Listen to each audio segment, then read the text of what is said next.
Rewmi 24 TV. dal leen ak jàmm mbokk yi ginnaaw ba ñu leen nuyoo siyaar leen lu doy waar nag moom moo xew fële ca plateau 2STV bi ci diggante Bécaye Mbaye ak mbër bi ngeen di gis nii. Bécaye moom sax Modou Mbaye mii di doomam fan yi yëpp ñu gis ko muy def ay révélation di dànkaaful réewu Sénégal nu muy doxee ak a naqarlu jëf ji nga xam ne ñu ngi koy def moom Modou Mbaye moom dinañu nemmeeku ci moom ak patriotisme goo xam ne ma ngay fësal ak wax dëggam fii ci biir réew mi. waaye ñu gis ne Bécaye Mbaye dafa def benn geste boo xam ne ñu bëree bëri ci Sénégal yi daal ña ngay naqarlu jëf jooju nga xam ne def na ko maanaam mbër boobu mi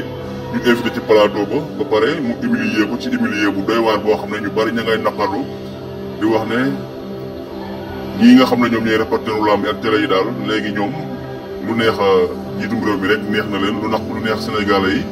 naqari na leen. ndax bu ñu xoolee Bécaye Mbaye mbër bii nga xam ne invité na ko dafa jël parole bi ko ñëpp di déglu nag muy wax la mu wax mooy li xew ci réew mi daf maa naqari ñu ne ko lan la mu ne Macky Sall bu bëggoon coow li fay lépp dina fay bu bëggoon jàmm dina am. ñu ne ko ndax lan moo tax nga wax loolu mu ne Ousmane Sonko mii li mu nekkee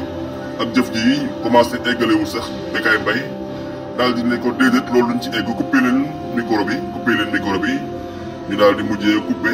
micro boobu mbër boobu nga xam ne la mu doon wax sax mu juli yegg te waroon a wax ak yelleefam ci li nga xam ne xew na fii ci Sénégal ku ne am droit wax ci moom mbër mii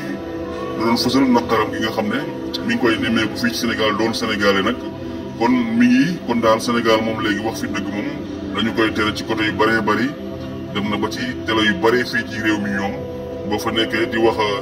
waxu Macky Sall te néewoo alxayri wala nga ne gongo rek daal ñoom duñ la mën a dégg loolu la ñu nemmeeku kon Bécaye Mbaye jëf jooju nga xam ne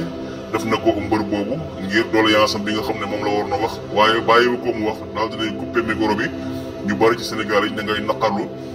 jëf jooju nga xam ne Bécaye Mbaye def na ko. vidéo bi moom la ñuy partagé ci TikTok YouTube bu Facebook foo dem di nga fa fekk vidéo boobu daal nga xam ne Bécaye Mbaye ni mu humilier mbër bi moom moo jaaxal ñëpp maanaam dafa rusloo sax ñi nga xam ne seen yoon nekku ci jëf jooju nga xam ne def na ko mbër moom nga xam ne doon wax rek ci li nga xam ne ci situation Sénégal ku ne am na droit wax ci loolu la doon wax waaye Bécaye la mu mujjee mooy